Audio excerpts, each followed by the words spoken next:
L'Escola d'Art d'Olot és un dels pocs centres públics on podem obtenir una titulació homologada per la Generalitat de Catalunya. Jo em vaig plantejar venir a estudiar a l'Escola d'Art d'Olot quan vaig acabar periodisme.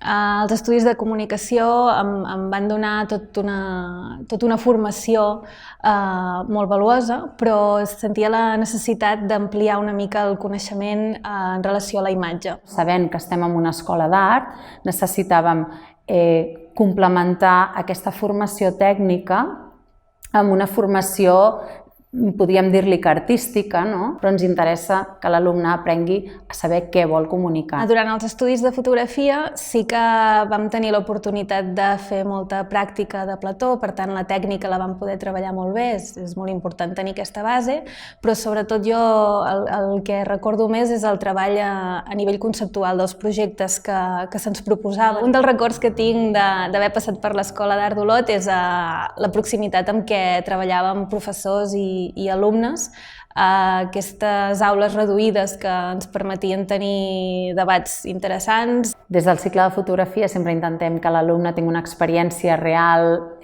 amb encàrrecs reals d'empreses o entitats, i aquest any, per exemple, estem treballant amb una empresa de disseny de mobles que es diu Cave Home. L'alumne pot tenir un contacte directe amb l'empresa, treballa a partir d'un briefing.